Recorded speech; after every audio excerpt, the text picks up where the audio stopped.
Olá pessoal, aqui é o professor Guaraci Rosa de História. Hoje, nessa videoaula, nós vamos entender a importância da matéria, da disciplina, da ciência História na vida do ser humano. Nós vamos falar sobre vários fatores importantes para a gente entender melhor a nossa história. Vamos conhecer um pouco da origem e o desenvolvimento da história. Também vamos identificar diferentes agentes da história. Conhecer o que são fontes históricas. E, claro, vamos analisar períodos da história geral. E, principalmente, vamos analisar os períodos da história do nosso país, a história do Brasil. Ok? Vamos entender a importância da história? Você deve estar se perguntando, por que eu tenho que estudar história? O que é história? Vamos falar um pouquinho sobre isso. A história não é simplesmente a disciplina, a matéria que você está estudando. Ela é uma ciência e ela estuda o homem e a sua relação, ou melhor, o ser humano, homens e mulheres, e a sua relação no tempo e no espaço. Eu estou falando da época e estou falando dos lugares que esse ser humano vive ou viveu. Então, o papel principal nessa ciência está o historiador. Ele interpreta os acontecimentos históricos. Ele interpreta aquilo que aconteceu nas diversas sociedades. Mas é importante, a história ela não está sozinha nisso. Ela usa outras disciplinas, ela usa outras ciências para ajudá-la. Como assim? A geografia. Lembra lá quando o professor aparece com um mapa, o professor de história te mostrando as grandes navegações, te mostrando várias coisas? Ele está usando a geografia. Ele usa a arqueologia, ele usa a paleontologia. Tudo isso é para quê? Para fazer uma produção de um conhecimento histórico. Porque nós temos uma diversidade muito grande de caminhos históricos, de diferenças de culturas. E isso só é possível estudar quando você tem outras ciências de apoio. Ok? Bem, o historiador, como é que ele faz isso tudo? O que ele precisa para isso? Guarde isso. Fontes históricas. Sem as fontes históricas, o historiador não consegue interpretar tudo isso. Mas o que são fontes históricas? São vestígios do passado que são legados para a posteridade. Isso é, lá de trás e que você vê hoje e consegue analisar. Como assim? Você pega um jornal antigo, você pega uma foto antiga, você pega um livro, você vê, às vezes, quando são encontradas pinturas rupestres, aquelas pinturas na caverna que tem milhares e milhares de anos, aquilo ajuda o quê? O historiador compreender como vivia ou vivem em determinada época aquela sociedade. É trabalho do historiador investigar o passado humano, né? Voltando, ele usa documentos, ele usa fotos, ele usa pintura, vestígios arqueológicos, livros diversos. Isso é fonte histórica. Sem isso, o historiador não desenvolve seu trabalho. Vamos entender o tempo e história? O que é o tempo histórico? Quais relações que ele tem com as mudanças na sociedade humana? Observa, cada época em que você estuda história, as culturas estão presentes, mas também estão se modificando. Tá? E tudo isso tem a ver com a contagem desse tempo. Mas observa bem, cada contagem de tempo é diferente, às vezes em culturas, em crenças, em costumes. Você encontra sempre diferenças. O nosso calendário ele é centrado, chamado calendário ocidental, a partir do ano 1, que é o nascimento de Cristo. Então, o que está antes de Cristo é até visto, você já deve conhecer aquela sigla, né? AC, antes de Cristo. E DC, depois de Cristo. O DC quase não é usado, porque você subentende que se não está AC, lógico, é depois de Cristo. Isso é uma contagem de tempo ocidental. Mas você vai encontrar contagens de tempos diferentes no passado. Assim como vai no Oriente, você pode encontrar também. Tudo uma questão cultural. Mas como é que você sabe disso e como é que você aprende isso? Através da história. A história tem divisões. E a história do mundo, lógico, tem divisões. A essa história nós chamamos de história geral. Vamos conhecer um pouco sobre elas? A divisão da história geral, né, ela se considera sempre a história do Ocidente. Isso inclui o quê? A pré-história e da história propriamente dita. Onde começa e onde termina cada um. Vamos ver isso?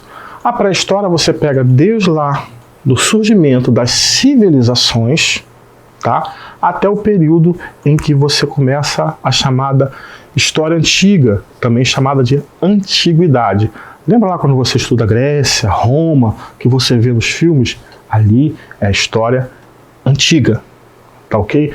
Só que a pré-história, ela também tem divisões, tá? É o período paleolítico, neolítico e idade dos metais. Paleolítico, tá? Que é o início de tudo, envolve o período em que o ser humano era coletor, vivia em grupos, tá? O neolítico é a transição, o ser humano começa a se transformar. Antes ele vivia em grupos e era nômade, isso é, ele vivia sempre trocando de lugar. Quando chega no neolítico, ele começa a se fixar. Então, do nomadismo, ele passa para o sedentarismo. Olha, sedentarismo não é aquele cara que não malha nesse nosso caso não, tá? Sedentarismo é quando o ser humano vai fixar no mesmo lugar. Ele não vai ficar pulando de lugar para lugar. Por que ele pulava? Porque ele procurava alimento. Ele não ficava fixo no mesmo lugar. Ele era coletor. Ele colhia o que a natureza oferecia.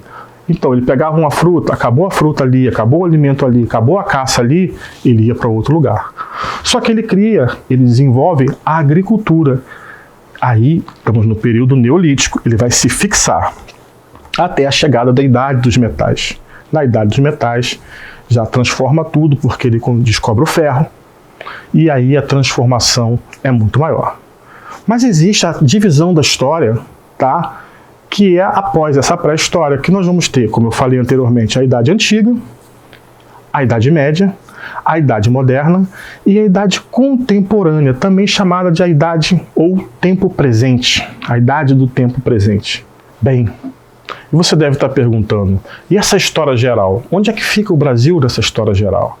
O Brasil possui divisões na sua história? Sim. Vamos conhecê-las? Vamos lá. A história do Brasil se divide em períodos. Que períodos são esses? Pré-cabralino, pré-colonial, colonial, imperial e republicano. Vamos entender cada um deles? Olha o primeiro. Pré-cabralino. Nome estranho, né? Cabralino vem de Pedro Álvares Cabral, que chegou aqui quando? Em 1500. Opa, se ele chegou em 1500... o que tinha antes? É justamente quando você vê a palavra pré, que quer dizer antes. Então, antes de Cabral, existiam civilizações aqui. Milhões de índios, centenas de tribos, diversas línguas, culturas. Opa, então esquece aquela ideia que te contaram, lembra? Que Pedro Álvares descobriu o Brasil? Descobrir é quando não tem ninguém, é quando não tem dono. Então eles não descobriram, eles conquistaram, tomaram. Esse é o termo certo. Então, o período pré-cabralino é antes da chegada dos portugueses, antes de Cabral. Opa, Cabral chegou. Aí entra aqui, período pré-colonial. Ele vai de 1500 a 1530. Opa, novamente a palavra pré. Ela quer dizer o quê? Antes da colônia. E o que tinha nesses 30 anos? Os portugueses não estavam colonizando ainda. Eles chegavam aqui e levavam tudo que tinha ofertado na natureza. Lembra daquele pau-brasil? Você já estudou lá atrás algum dia? Então, eles cortavam pau-brasil, utilizavam os índios a princípio, né? Faziam trocas, mas os índios perceberam que estavam sendo enganados. Já era. Viraram escravos, né? Então esses 30 anos, os portugueses só chegavam aqui, colhiam o que a natureza oferecia e levavam. Eles não ocupavam a terra. Mas chega 1530 e aí começa o período colonial. Como assim? Os portugueses resolvem ocupar a terra, porque os franceses estavam invadindo, outras nações estavam querendo aqui também. E o negócio que eles tinham no Caminho das Índias, olha, o Caminho das Índias não é novela não, tá? O caminho das Índias existe mesmo. O comércio que eles tinham lá muito forte enfraqueceu. E eles resolvem colonizar o Brasil. Tinham dinheiro? Tinham capital suficiente para isso? Não é bem assim. Não tinha. Não queriam arriscar o negócio. Até tinham, mas não valeria a pena de repente arriscar. Eles vão lotear o Brasil. É aquilo que você conhece como capitanias hereditárias. Esse período colonial vai durar de 1530 a 1808. Alguns falam que vai até 22, mas vamos entender que é até 1808. Por quê? Em 1808 chega aqui a família imperial, que vem correndo, mas correndo muito das tropas de Napoleão, que invadiram Portugal. Então vai chegar a família imperial aqui com seus amigos, com comerciantes. Cálculos dizem de 12 a 15 mil pessoas. Eles ficam aqui de 1808 até 1820. Nesse período, o Brasil vai passar por diversas transformações. E ele passa a fazer parte do Reino Unido, de Brasil, Portugal e Algarves. Algarves era um território português. Só que em 1820, as tropas de Napoleão saíram de Portugal. Dom João VI volta para Portugal. Só que ele deixa aqui quem? O seu filho. Seu filho, em 1822, vai proclamar a independência. O Brasil não mais vai pertencer a Portugal, se torna uma nação livre, porém uma monarquia. Enquanto todos os outros países que ficarem independentes se transformarem em república, o Brasil vira um império e tem um monarca. Quem é esse monarca? Dom Pedro, que passa a se chamar Dom Pedro I, que ele vai ficar aqui de 1822 a 1830, quando ele volta também para Portugal. Mas ele deixa seu herdeiro, Dom Pedro II. Dom Pedro II só tinha 5 anos. Como é que uma criança de 5 anos vai assumir? Entra no seu lugar, entram, porque foram vários regentes, é o período chamado de regencial, que vai durar até 1840.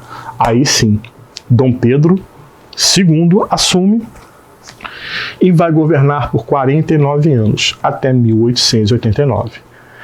Esse período de 1822 a 1830 é o primeiro reinado.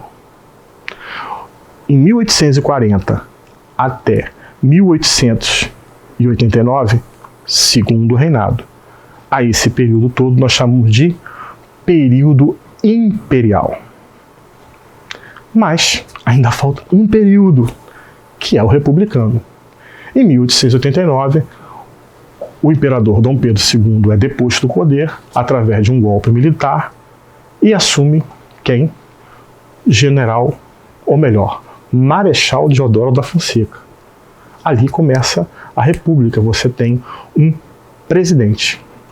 Essa república dura até hoje. Estamos no ano de 2021. Mas por que existem essas divisões? Ela leva em conta vários fatores, vários períodos. É para você entender as nossas divisões, nosso sistema político e a organização do nosso território. O Brasil, hoje você vê toda a divisão em unidades federativas, que são os estados, mas nem sempre esses estados têm o tamanho que tiveram o tamanho que tem hoje. Então essa organização de sistema político, de território, de economia, de períodos, você só entende quando você está estudando a história do Brasil, a história do seu país. Bem, pessoal, na aula de hoje estudamos a importância da história em nossa sociedade, seja no campo político, econômico, social, cultural e também do nosso cotidiano, tá? Porque você também tem uma história, você é um agente da história. Forte abraço a todos e fiquem bem.